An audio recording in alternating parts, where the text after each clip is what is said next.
Hoje quero te contar a história de Mário Henao, o homem de maior confiança de Pablo Escobar. Alguém que teve a audácia de roubar 6 milhões de dólares, acreditando que poderia enganar o narcotraficante mais astuto que a Colômbia já conheceu. O que aconteceu depois deixou todos boquiabertos. Inscreva-se no canal e conta pra gente de que parte do mundo você está ouvindo essa história. A reunião de confiança. A chuva batia com força nos vidros da imponente fazenda Los Rosales, enquanto Pablo Escobar observava, de seu escritório, a paisagem verde e encharcada das montanhas que cercavam Medellín. Era novembro de 1987 e a brisa fresca que entrava por uma janela entreaberta trazia consigo o cheiro de terra molhada e das flores perfeitamente cuidadas que decoravam os jardins da propriedade. Pablo vestia-se com um estilo relaxado, porém elegante, calças de linho bege, camisa branca de algodão e mocassins de couro italiano. Aos 38 anos, encontrava-se no auge de seu poder, liderando um império que se estendia das profundezas da selva colombiana até as avenidas de Miami e Nova York. No entanto, naquela tarde, sua mente não estava voltada para rotas de tráfico ou disputas territoriais, e sim para algo muito mais sensível: números que não batiam nos seus relatórios mensais. A fazenda Los Rosales era um de seus locais preferidos, uma vasta propriedade de 60 hectares localizada nos arredores de Envigado, idealizada para encontros estratégicos e discretos com os membros-chave de sua organização. A casa principal, de arquitetura colonial espanhola, era rodeada por jardins exuberantes, onde pavões passeavam livremente entre fontes de mármore e esculturas trazidas da Itália. Dom Pablo, a voz de Álvaro Herrera, o tirou da concentração. Todos já estão reunidos. Estão esperando o senhor na sala principal. Pablo assentiu com a cabeça, sem desviar os olhos dos papéis que estavam sobre sua escrivaninha de mogno. Eram relatórios financeiros meticulosamente elaborados, com registros precisos das entradas e saídas de cada uma de suas operações no mês anterior. Cada envio, cada laboratório, cada ponto de distribuição estava documentado com precisão milimétrica. No entanto, havia inconsistências que ele não podia ignorar. Estão todos? Perguntou Pablo enquanto guardava os documentos em uma pasta de couro preta. Sim, patrão. Dom Gustavo chegou há uns 30 minutos. Gonzalo está analisando alguns mapas sobre a mesa. Os irmãos Ochoa vieram juntos. E Dom Mário. Dom Mário foi o primeiro a chegar, como sempre. Pablo esboçou um leve sorriso ao ouvir o último nome. Mário Henao havia sido seu principal aliado nos últimos 5 anos. Um homem de 42 anos, com uma lealdade inquestionável e um talento administrativo que havia sido fundamental para a expansão do cartel. Era conhecido por sua pontualidade obsessiva e por sua fixação com os detalhes financeiros. Perfeito. Diga a eles que estarei lá em 5 minutos. Pablo se aproximou do espelho pendurado em uma das paredes do escritório e ajeitou a gola da camisa. A reunião daquela tarde era crucial. Todos os meses, seus principais sócios se reuniam para fazer um balanço das operações, discutir estratégias e, acima de tudo, prestar contas sobre o dinheiro. Era um ritual inquebrável que mantinha a organização funcionando como uma engrenagem perfeitamente ajustada. A sala principal de Los Rosales era imponente, um reflexo do gosto de Pablo pelo luxo e pela autoridade. Tectos altos com vigas de madeira entalhada, pisos de mármore travertino e paredes decoradas com obras de artistas colombianos renomados criavam um ambiente que mesclava majestade com acolhimento. No centro, uma grande mesa de conferências em mogno maciço, cercada por cadeiras de couro italiano que valiam mais do que o salário anual da maioria dos colombianos. Se essa história já te deixou na ponta da cadeira, imagina o que ainda está por vir. Inscreva-se no canal e não perca o que vem a seguir. Quando Pablo entrou, as conversas cessaram instantaneamente. 5 homens se levantaram quase ao mesmo tempo, como sinal de respeito ao líder que havia sabido conduzi-los ao topo do poder.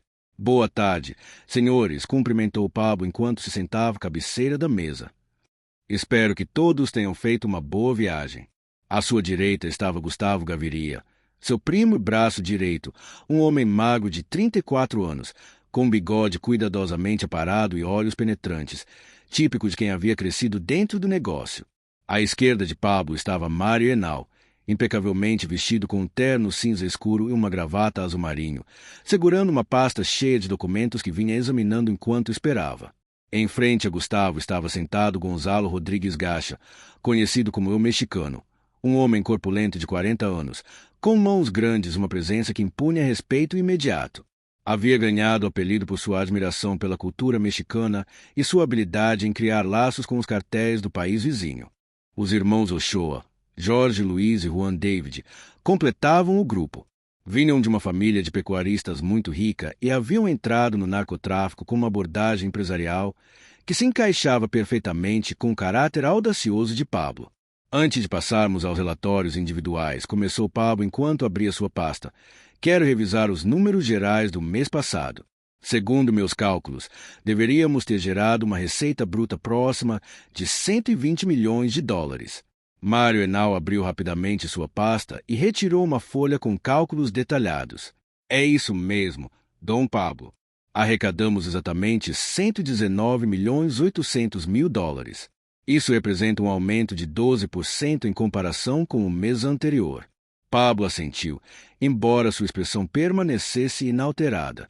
E as despesas operacionais? Foram de 43 milhões 200 mil, respondeu Mário sem hesitar.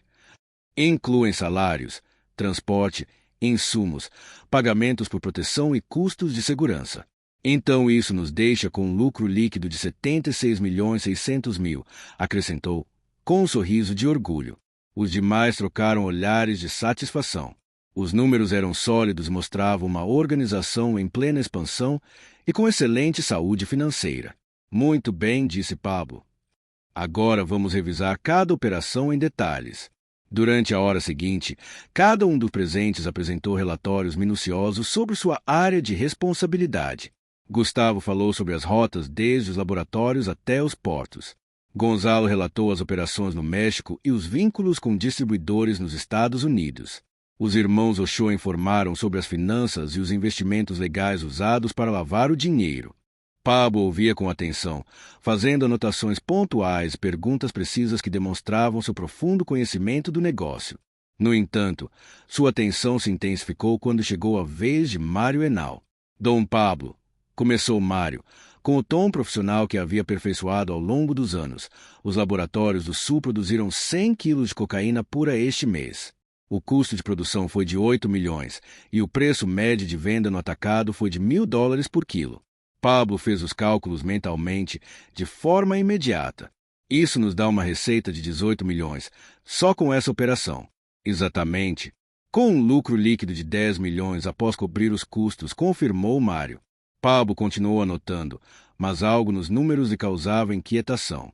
Sua memória para cifras era prodigiosa e começava a perceber um padrão estranho.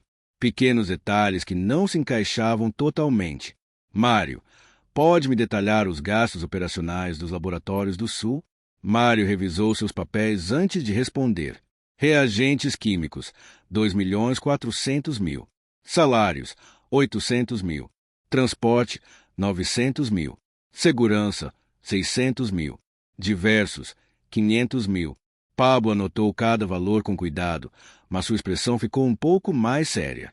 Os pagamentos às autoridades locais estão incluídos nos custos de segurança? Sim, Dom Pablo. Quanto exatamente? Mário hesitou por um instante antes de responder. 50 mil mensais, para manter os policiais e soldados da região satisfeitos. Pablo assentiu, embora tenha registrado mentalmente aquela pausa. Em 5 anos de trabalho conjunto, Mário nunca havia hesitado ao apresentar números. Muito bem. Gustavo, conte-nos sobre as rotas de transporte. A reunião continuou por mais 1 hora, com cada membro trazendo dados detalhados sobre sua respectiva área. Mas Pablo já havia começado a detectar pequenas irregularidades nos relatórios de Mário. Incongruências sutis que, isoladamente, pareciam insignificantes, mas juntas começavam a revelar um padrão inquietante. Quando a reunião formal chegou ao fim, os presentes se dispersaram por diferentes áreas da fazenda. Alguns seguiram em direção à piscina para relaxar, outros foram para a sala de sinuca, enquanto alguns optaram por passear pelos jardins, agora que a chuva começava a diminuir. Pablo, por sua vez, permaneceu na sala principal, revisando suas anotações e refletindo sobre tudo que havia ouvido. Mário se aproximou enquanto guardava cuidadosamente seus próprios papéis. Dom Pablo, O senhor quer que eu esclareça algo sobre os relatórios? Tenho todos os comprovantes no meu escritório. Pablo levantou o olhar e observou atentamente o rosto de Mário. Era um homem atraente, de educação refinada, sempre impecavelmente vestido, e que havia conquistado o respeito de todos dentro da organização graças a anos de trabalho consistente. Para Pablo, ele era como um irmão mais novo, alguém em quem confiava plenamente, tanto em questões logísticas quanto em assuntos mais pessoais. Por enquanto não, Mário, respondeu Pablo. Mas quero que amanhã você me traga os documentos originais relacionados aos gastos dos laboratórios do Sul. Em especial, as faturas dos materiais químicos e os comprovantes dos pagamentos de proteção. Mário assentiu sem demonstrar o menor sinal de preocupação. Claro, Dom Pablo. Estarão na sua mesa logo cedo. Perfeito. Vai ficar para o jantar? Adoraria, mas esta noite tenho um encontro com os fornecedores de Barranquilha. O senhor sabe como são. Se a gente chega atrasado, acham que não damos importância. Pablo sorriu. Entendo. Vá tranquilo. Mas amanhã, sem falta, quero ver esses documentos. Mário se despediu e saiu da sala. Pablo permaneceu sentado no mesmo lugar, olhando pela janela enquanto as últimas gotas de chuva desenhavam formas caprichosas no vidro. Uma sensação de desconforto se instalou em seu estômago, aquela intuição aguçada que ele aprenderá a ouvir depois de tantos anos lidando com um mundo repleto de traições. Os números que Mário havia apresentado eram, tecnicamente, plausíveis. No entanto, houve algo na forma como os expôs que não condizia com a precisão milimétrica que sempre o caracterizara. Pequenos desvios que, somados, poderiam representar uma diferença de milhões. Pablo fechou a pasta com os relatórios e seguiu para seu escritório particular. Naquela noite, ele pretendia revisar minuciosamente todos os documentos apresentados por Mário nos últimos 3 meses. Se suas suspeitas estivessem corretas, estava prestes a descobrir que o homem em quem mais confiava havia desviado somas significativas de dinheiro. E se isso se confirmasse, então Mário Henao estava prestes a descobrir que trair Pablo Escobar era o pior erro que alguém poderia cometer. Os números não mentem. Na madrugada do dia seguinte, Pablo Escobar ainda estava acordado em seu escritório privado, cercado por papéis espalhados sobre uma mesa lateral que havia transformado em um centro de operações improvisado. As primeiras luzes da aurora filtravam-se pelas cortinas de linho, criando um jogo de luz e sombras que contrastava com as lâmpadas de mesa que haviam iluminado suas análises durante 6 horas intensas. Pablo havia dormido apenas algumas horas. Sua mente, treinada para o cálculo e a lógica, não permitia descanso desde que detectara as primeiras irregularidades nos relatórios de Mário. Começou examinando os dados do mês anterior, mas logo percebeu que precisava ampliar o período de análise para enxergar com clareza o padrão que começava a se formar. Diante dele, estendiam-se 3 meses de relatórios financeiros cuidadosamente organizados em colunas por datas. Cada operação, cada movimento, cada gasto estava registrado com a meticulosidade obsessiva que havia transformado sua organização em uma máquina imparável. Mas agora, ao analisar os dados em conjunto, as discrepâncias saltavam aos olhos como alertas em chamas. Dom Pablo, uma voz suave interrompeu sua concentração. Era Maria, a empregada doméstica mais antiga e de maior confiança da fazenda. O senhor quer que eu lhe traga algo para o café da manhã? O senhor passou a noite inteira trabalhando. Pablo levantou o olhar dos papéis, percebendo pela primeira vez que a luz do sol já havia substituído completamente a iluminação artificial. Sim, Maria. Um café bem forte, sem açúcar, e talvez umas torradas com manteiga. Mas antes, por favor, chame o Álvaro. Diga a ele que preciso falar com urgência. Claro, patrão. Pablo recostou-se na poltrona de couro e pressionou as têmporas com os dedos, tentando aliviar a pressão que sentia. Os números que havia analisado durante a madrugada não apenas confirmavam suas suspeitas, as tornavam ainda piores. Mário Henao não só o vinha enganando, como vinha fazendo isso de forma constante e meticulosamente planejada por pelo menos 3 meses, se não mais. O sistema era brilhante em sua simplicidade. Mário vinha inflando os gastos operacionais dos laboratórios do Sul, acrescentando valores pequenos, mas frequentes. 2.000 aqui, 300.000 ali. sempre distribuídos estrategicamente entre diferentes categorias de despesas, de modo que nenhum valor isolado levantasse suspeitas. 5 minutos depois, Álvaro apareceu na porta do escritório, ainda com o rosto um pouco sonolento, mas com os olhos atentos. Bom dia, Dom Pablo. Maria me disse que era urgente. Sente-se, Álvaro. Temos o assunto sério em mãos. Pablo lhe entregou uma folha de papel onde havia resumido as descobertas que reuniu durante a noite. Olhe esses números. São as diferenças que detectei entre os relatórios do Mário e os dados reais que tenho de outras fontes. Álvaro analisou o documento e sua expressão foi mudando à medida que lia. Como responsável pela segurança do cartel, ele compreendia perfeitamente o que aqueles dados significavam. Dom Pablo, isso soma mais de 4 milhões de dólares em apenas 3 meses. Exatamente. E isso corresponde apenas às discrepâncias que consegui confirmar ontem à noite. Se ampliarmos a revisão para os meses anteriores, podemos estar falando de uma quantia muito maior. Álvaro levantou o olhar, visivelmente preocupado. O que o senhor quer que eu faça? Pablo se levantou e caminhou até a janela que dava para os jardins. Do lado de fora, os pavões começavam a circular entre as fontes de mármore e os jardineiros iniciavam mais um dia de trabalho. Tudo parecia em perfeita ordem, mas ele sabia que aquela calma aparente estava prestes a se romper. Primeiro, quero que você verifique esses números por conta própria. Entre em contato com os responsáveis pelos laboratórios do Sul. Fale com os fornecedores de químicos. Confirme quanto tem sido pago em propinas. Mas faça isso com muito cuidado. Mário não pode nem desconfiar de que estamos investigando. Entendeu? Sim, patrão. Mais alguma coisa? Sim. Preciso que rastreie os hábitos de gasto do Mário nos últimos meses. Ele comprou propriedades, fez investimentos, teve despesas pessoais fora do comum? Se ele desviou 4 milhões, esse dinheiro tem que estar em algum lugar. Álvaro se levantou para sair, mas Pablo deteve antes que cruzasse a porta. Mais uma coisa, Álvaro. Isso fica entre nós dois. Ninguém mais deve saber de nada até que tenhamos provas conclusivas. Mário foi como um irmão para mim nesses 5 anos. Se eu estiver enganado, vou destruir uma relação que valorizo profundamente. Mas se eu estiver certo... Pablo não terminou a frase, mas não foi necessário. Álvaro entendeu com clareza. No universo de Pablo Escobar, a traição só tinha uma consequência. Não importava quão próxima fosse a relação. Às 10 em ponto, Mário Henao chegou à fazenda Los Rosales com a pontualidade que sempre o caracterizava. Vestia um terno azul marinho perfeitamente passado e carregava uma pasta de couro preta com os documentos que Pablo havia solicitado no dia anterior. Muito bom dia, Dom Pablo, cumprimentou com um sorriso tranquilo, o tipo de sorriso de quem, aparentemente, não tem nada a esconder. Trouxe tudo o que o senhor pediu.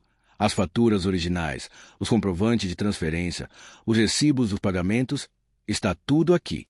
Pablo estava sentado atrás de sua escrivaninha, observando Mário com um olhar penetrante que este interpretou como um interesse profissional habitual. Perfeito, Mário. Sente-se.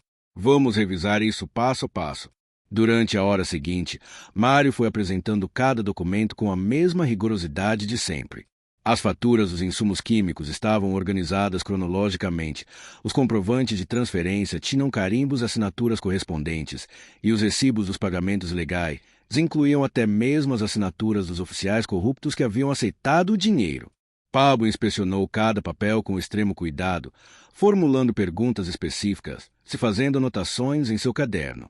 Para qualquer pessoa de fora, aquilo não passaria de uma revisão rotineira dos livros contábeis da organização, e entregue os números que ele próprio havia relatado no dia anterior.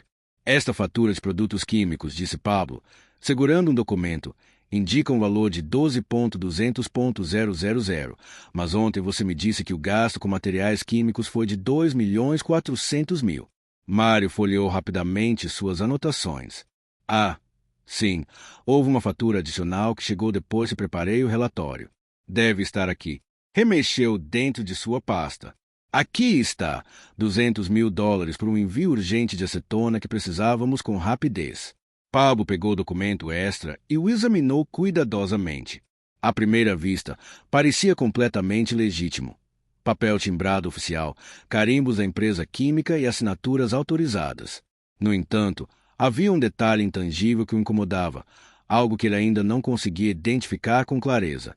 E este comprovante dos pagamentos de proteção, aqui de $50.000, o que coincide com o que você me disse ontem. Isso mesmo, como sempre, Dom Pablo. Precisão total nos números. Pablo continuou analisando cada folha. Cada prova que Mário entregava parecia coincidir perfeitamente com os relatórios anteriores.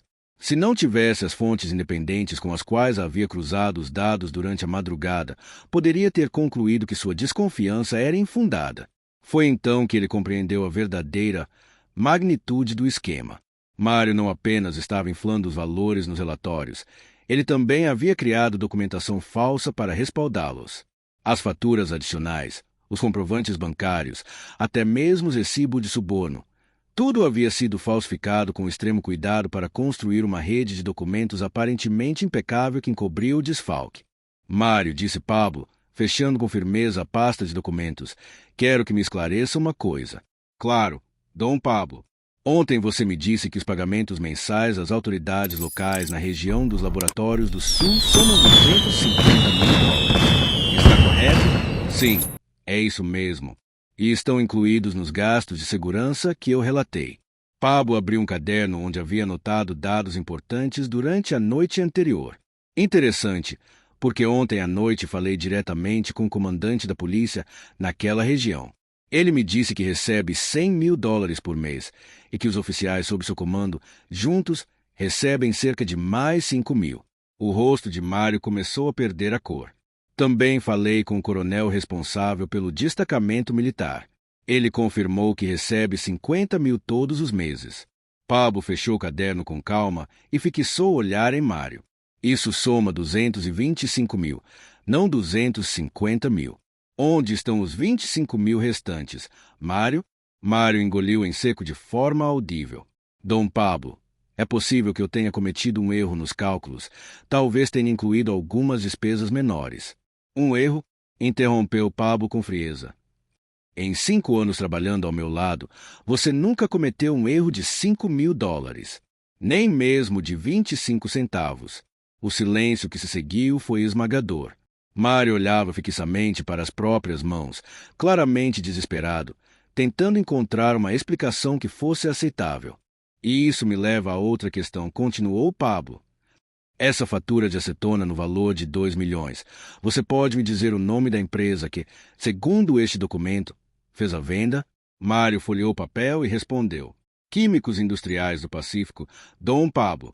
Curioso, porque essa empresa declarou falência há 6 meses. E eu sei disso muito bem, porque eu era um dos principais clientes. Desta vez, o silêncio na sala era tão denso que se podia sentir no ar. Mário suava visivelmente e suas mãos tremiam enquanto tentava reorganizar os documentos à sua frente. Mário, disse Pablo com uma serenidade mais assustadora do que um grito. Quero que me olhe nos olhos e diga a verdade. Você tem me roubado? Mário levantou lentamente o olhar, até encontrar o olhar afiado de Pablo. Naquele momento, ambos sabiam que não havia mais espaço para mentiras. Dom Pablo, eu posso explicar. Não quero justificativas, Mário. Só quero uma resposta direta. Sim ou não? Você tem tirado dinheiro pelas minhas costas? As palavras de Mário saíram como um suspiro derrotado. Sim. Pablo assentiu lentamente, como se já estivesse esperando por aquela confissão desde o início. Quanto? Cerca de $6 milhões nos últimos 8 meses. Pablo sentiu o sangue subir a cabeça, mas seu rosto permaneceu inexpressivo. E o que você pretendia fazer com esse dinheiro? Eu pensava em devolver.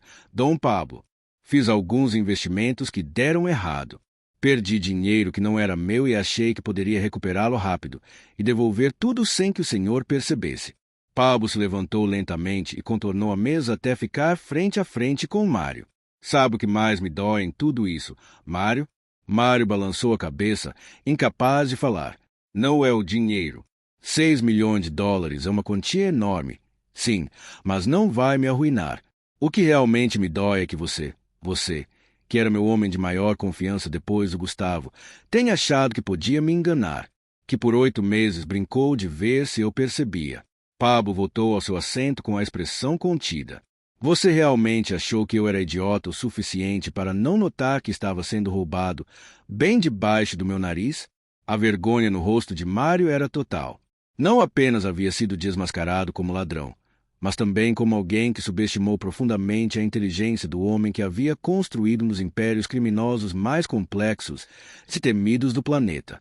Milhões de dólares em los últimos 8 meses. Pablo sentiu como a sangre lhe subia à cabeça, pero seu rosto se mantuvo imperturbável. Y, que pensabas hacer com esse dinheiro? Amanhã, disse finalmente Pablo, haverá uma reunião especial com todos os líderes da organização. E você, Mário, vai estar presente. Vai estar lá para que todos ouçam, diretamente de você, o que tem feito e o que vai acontecer com você. Mário compreendeu imediatamente que essa reunião não seria outra coisa senão sua sentença. Dentro do mundo de Pablo Escobar, apropriar-se do dinheiro do cartel era considerado uma ofensa imperdoável. Não importavam os motivos nem os laços pessoais. Por agora, continuou Pablo, quero que vá para casa. Abrace sua esposa, seus filhos, e pense com cuidado no que vai dizer amanhã. Porque essas vão ser as palavras mais importantes que sairão da sua boca em toda a sua vida. Mário saiu do escritório com passos incertos, enquanto Pablo permanecia sentado, consumido por uma mistura de traição, tristeza e raiva que não sentia havia anos. Aquilo não se tratava apenas de uma perda econômica. Ele havia perdido um irmão. O julgamento público. A sala de conferência da fazenda Los Rosales jamais havia testemunhado uma reunião como a que estava prestes a começar. Era meio-dia do dia seguinte, e os raios de sol de novembro atravessavam as cortinas de seda, projetando sombras e luzes que pareciam antecipar a gravidade do evento que se aproximava. Pablo havia emitido uma convocação fora do comum. Em 5 anos desde a formalização da estrutura organizacional, nunca antes havia chamado uma reunião de emergência como aquela. A mensagem era direta e contundente, presença obrigatória de todos os integrantes do círculo principal. Sem explicações, sem detalhes. Apenas uma frase: temos um assunto de confiança para resolver. 15 homens estavam sentados ao redor da grande mesa de mogno, cada um representando um componente-chave do Império de Escobar. Além dos membros habituais do núcleo duro, estavam também os chefes de segurança de diferentes regiões, os responsáveis pelos principais laboratórios e os encarregados das rotas de distribuição mais delicadas. A tensão era palpável. As conversas eram escassas e sussurradas, e todos podiam intuir que algo fora do comum estava prestes a acontecer. Jamais, em todos aqueles anos de reuniões mensais, Pablo havia reunido tantas pessoas para uma sessão não agendada. Mário Henao estava sentado em seu lugar habitual, à esquerda de Pablo, mas estava irreconhecível. Seu terno, que normalmente era impecável, apresentava vincos visíveis de uma noite sem descanso. Seus olhos estavam avermelhados e suas mãos tremiam levemente enquanto folheava alguns documentos que claramente não estava lendo. Bom dia, senhores, iniciou Pablo, com a voz cortando o murmúrio geral como uma lâmina afiada. Obrigado por virem com tão pouca antecedência. Sei que muitos de vocês tiveram que cancelar assuntos importantes para poder estar aqui. Ele se levantou e começou a caminhar lentamente ao redor da mesa, fixando o olhar em cada um dos presentes. Esta reunião não se parece com nenhuma que já tivemos. Não estamos aqui para avaliar resultados. Não estamos aqui para desenhar planos de ação. Tampouco para compartilhar boas notícias. Pablo parou atrás da cadeira de Gonzalo Rodrigues Gacha e apoiou ambas as mãos no encosto. Estamos aqui porque um dos presentes violou o princípio mais sagrado da nossa organização. Aqui dentro, alguém traiu a confiança que todos nós depositamos nele. O silêncio era absoluto. Nem uma única respiração se ouvia. Todos sabiam que estavam presenciando um momento que jamais esqueceriam. Durante os últimos 5 anos, prosseguiu Pablo, retomando seu percurso, construímos algo único. Não apenas uma operação lucrativa, mas uma verdadeira irmandade, baseada na confiança, na lealdade sem condições e na certeza de que trair esta organização é trair a todos nós. Ele se deteve diante de uma das janelas. Do lado de fora, os pavões caminhavam entre as fontes, alheios ao drama que se desenrolava dentro daquelas paredes. Ontem, confirmei que um de nós tem desviado dinheiro. E não estou falando de erros contábeis, nem de mal-entendidos ou desorganização administrativa. Estou falando de um roubo premeditado, constante e meticulosamente executado. Pablo se virou e encarou a mesa com um olhar firme. 6 milhões de dólares. Essa é a quantia que saiu dos nossos bolsos, pouco a pouco, nos últimos 8 meses. 6 milhões se foram parar no bolso de alguém que nos prometeu lealdade. A mesa explodiu em murmúrios. Expressões de espanto e indignação se espalharam como fogo.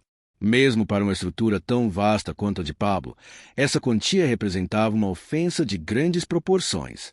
Mas o dinheiro, disse Pablo, elevando a voz para retomar o controle do ambiente, não é o que mais importa. O realmente grave é que esse homem achou que era esperto bastante para enganar todos nós. Achou que podia construir uma rede de mentiras, faturas manipuladas e comprovantes falsos, e que ninguém perceberia. Ele voltou para o seu lugar, mas não se sentou. Apoiou as mãos no encosto da cadeira e cravou o olhar diretamente em Mário Henao. Achou que eu não teria inteligência para revisar os números. Achou que vocês não teriam discernimento para fazer perguntas. Achou que podia nos mover como peças de xadrez ao seu bel prazer. Mário mantinha os olhos fixos na superfície da mesa. Não se atrevia a levantar o olhar. Sabia que todos os olhares estavam cravados nele, e nenhum era amistoso. Mário Henao pronunciou Pablo, articulando cada sílaba com uma calma inquietante. Levante-se. O tom foi tão firme que soou como uma ordem militar. Mário se levantou lentamente, visivelmente abalado. Mal conseguia se manter de pé. O contraste entre o homem confiante de dias atrás e a figura quebrada que agora tremia diante de todos era abissal. Diga a todos o que me confessou ontem. Mário percorreu com o olhar o rosto de cada homem ao redor da mesa, em busca de um gesto de solidariedade, algo que lhe oferecesse consolo. Mas tudo o que encontrou foram rostos endurecidos pela decepção. Homens que o haviam considerado um irmão agora o viam pelo que ele realmente havia se tornado, um traidor. Comecei, disse Mário com a voz trêmula. Mais alto ordenou Pablo. Quero que todos escutem bem. Mário respirou fundo e elevou a voz com esforço. Nos últimos 8 meses, eu estive pegando dinheiro da organização. Pegando? Interrompeu Pablo com tom sarcástico. Que forma elegante de dizer. Fale como é. Roubando. Estive roubando dinheiro da organização. Quanto? Aproximadamente 6 milhões de dólares.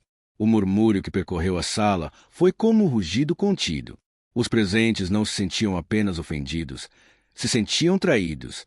Homens que haviam arriscado suas vidas, que haviam sacrificado anos longe de suas famílias, perseguidos pelas autoridades, tudo isso para sustentar uma estrutura que Mário vinha minando por dentro. E explique para eles como você fez isso. Mário pediu Pablo. Quero que todos conheçam seu sistema brilhante. Mário começou a expor seu método com um tom quase robótico. Inflar os custos operacionais, fabricar notas fiscais falsas, alterar comprovantes de transferências. A cada explicação, os rostos ao redor da mesa ficavam mais rígidos, mais frios, mais duros. Gustavo Gaviria foi o primeiro a levantar a voz. Mário, você faz ideia do que significam 6 milhões de dólares para nós? Sabe quantas vidas foram colocadas em risco para produzir esse dinheiro? Jorge Luiz Ochoa se levantou, indignado. Eu confiei em você para cuidar das minhas finanças. Compartilhei informações confidenciais acreditando que você era parte da família. Quantas vezes você revisou meus números procurando uma forma de se aproveitar também? As vozes começaram a surgir de todos os lados. Cada um dos presentes tinha motivos pessoais para se sentir ferido por Mário. Haviam-lhe contado segredos, o apoiado em decisões críticas, defendido seu julgamento em debates importantes.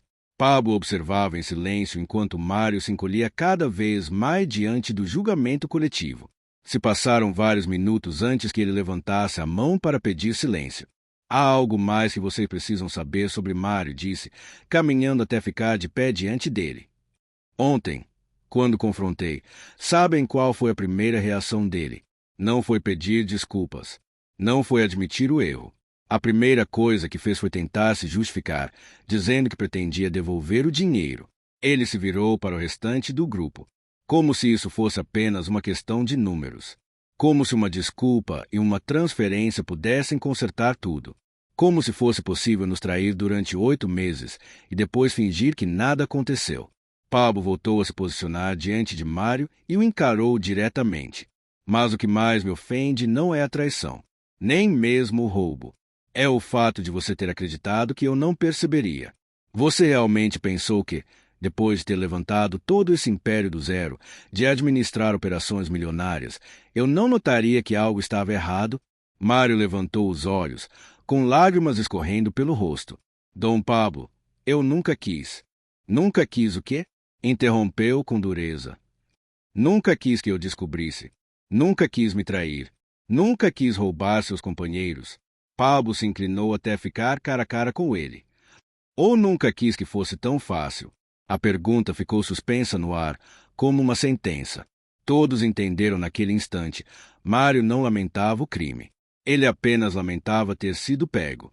Quero que isso fique absolutamente claro para todos, declarou Pablo, dirigindo-se ao centro da sala. Mário não cometeu um erro. Não foi uma fraqueza momentânea. Foi uma decisão. Durante 8 meses, a cada dia, ele escolheu nos roubar. Cada vez que se sentou nessa cadeira, o fez sabendo que estava nos mentindo. Cada relatório que apresentou foi uma mentira cuidadosamente planejada. Ele parou na cabeceira da mesa. E por que ele fez isso? Não foi por necessidade. Não foi por alguma crise familiar, nem por pressão externa. Ele fez porque achou que conseguiria. Porque subestimou todos nós. O silêncio era absoluto. Pesava no ambiente como uma pedra sobre o peito de cada um ali. Mário ainda estava de pé, mas completamente abatido, esperando o inevitável. Pablo observou por longos segundos antes de voltar a falar. Mário, durante 5 anos, você foi como um irmão para mim. Abri as portas da minha vida. Confiei em você meus segredos. Te incluí no meu círculo mais íntimo. Te respeitei como aliado, te valorizei como amigo. Fez uma longa pausa, carregada de dor. E você me retribuiu tudo isso me tratando como um idiota. Pablo se levantou novamente, com lentidão, cada palavra mais gelada que a anterior. Essa é a parte que eu nunca vou te perdoar, Mário. Não é pelo dinheiro, nem pelo crime. O imperdoável foi você achar que eu era tão estúpido a ponto de não perceber que estava me roubando, enquanto se sentava à minha frente com um sorriso no rosto. Caminhou até a janela e observou o jardim por alguns segundos em silêncio. Quando se virou novamente, seu rosto já não mostrava tristeza. Restava apenas a expressão fria de um estrategista implacável.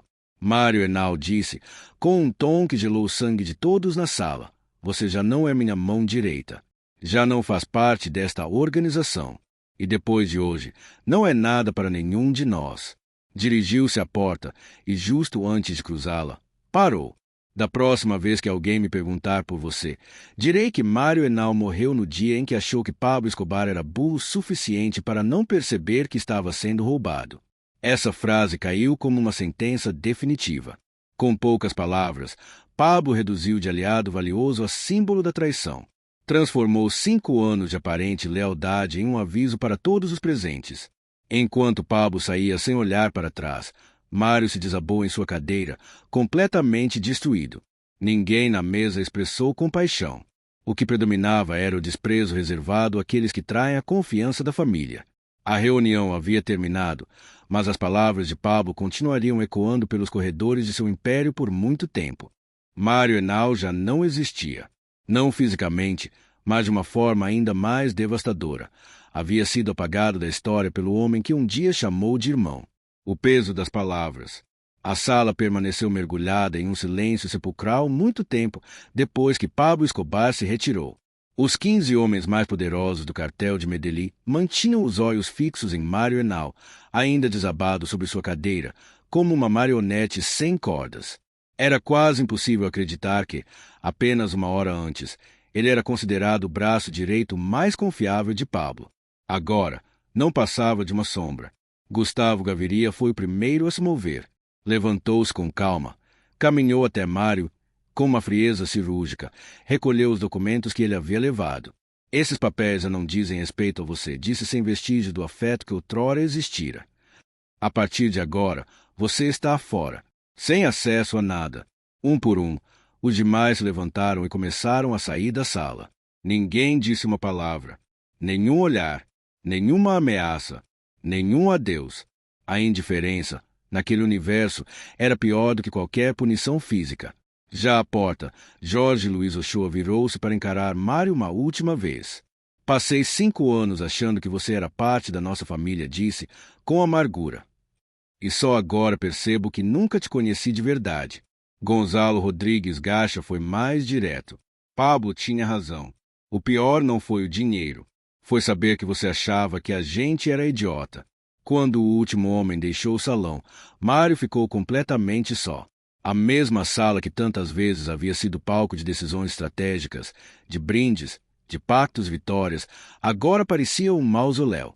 Um túmulo onde o que estava enterrado não era um corpo, mas a reputação de um homem que ousou trair a confiança de Pablo Escobar. Pablo sustentou o olhar por alguns segundos, como se estivesse se lembrando de algo distante e doloroso.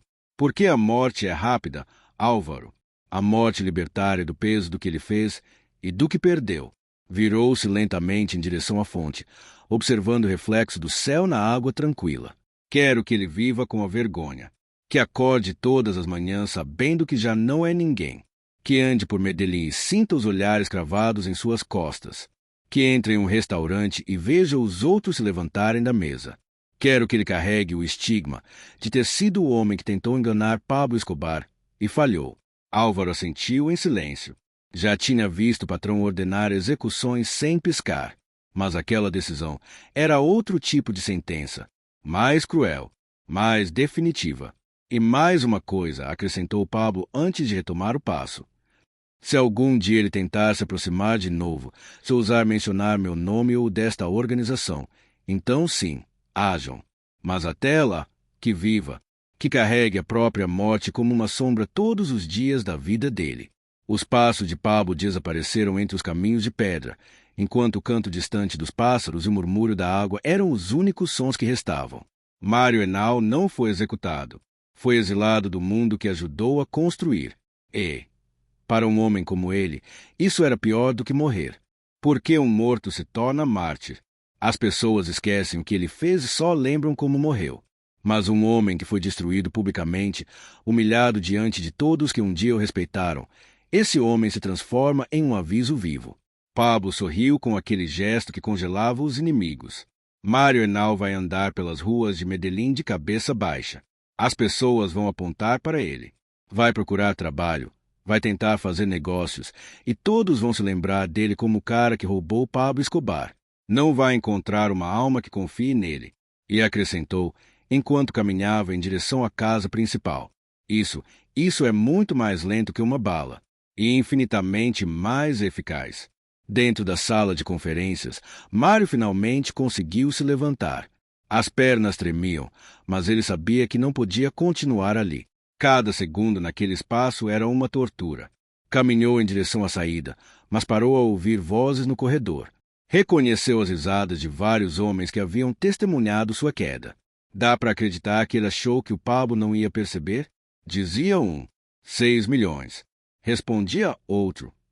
E o cara achou que com umas notas falsas ia enganar o Pablo.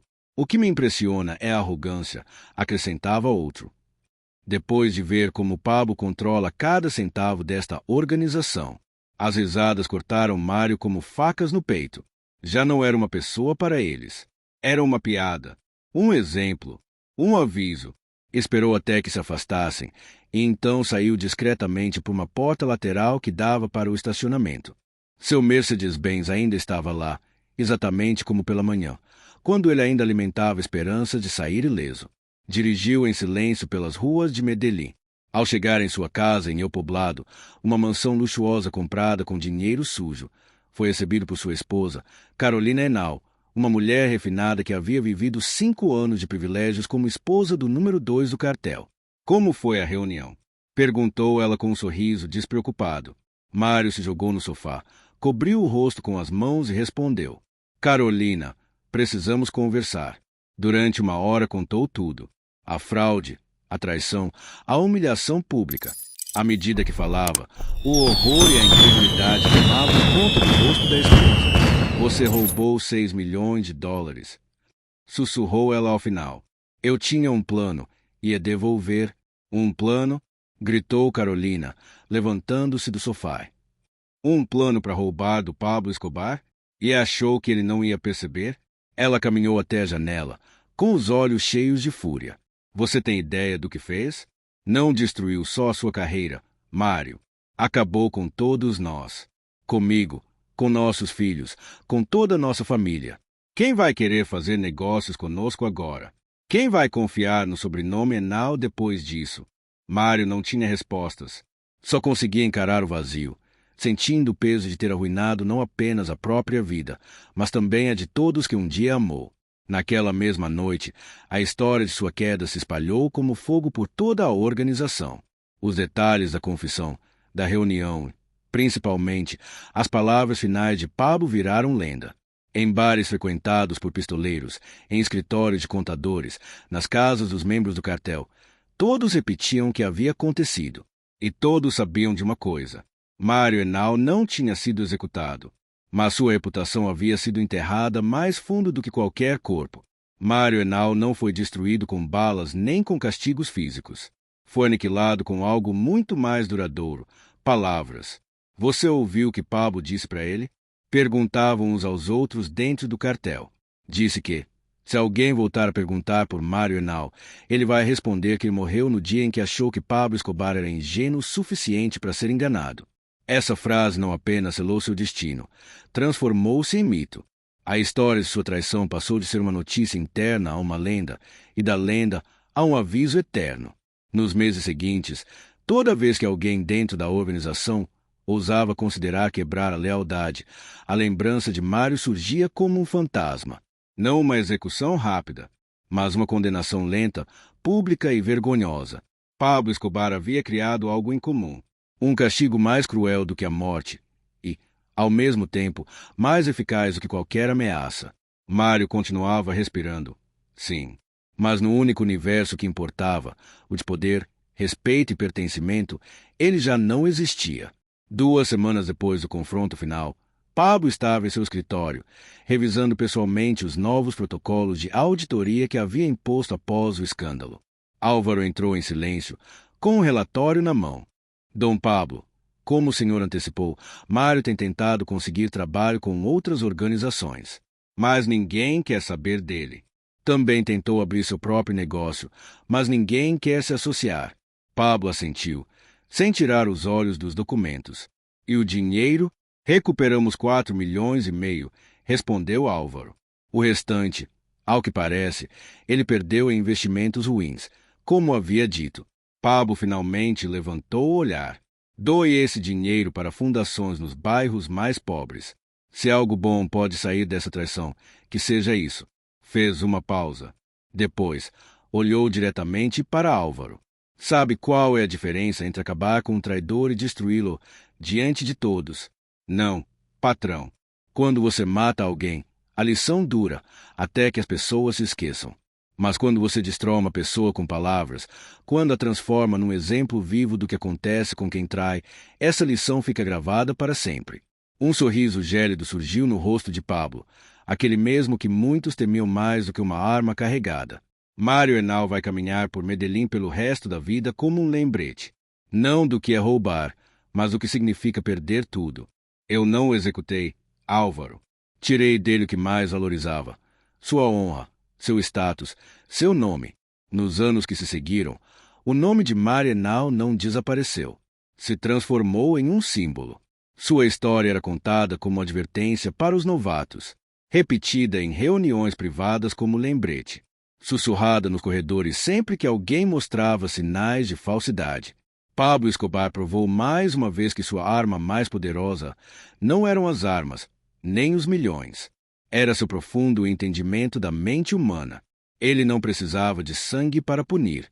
Bastava uma frase bem calculada, uma humilhação pública e a condenação silenciosa daqueles que antes chamavam o traidor de irmão.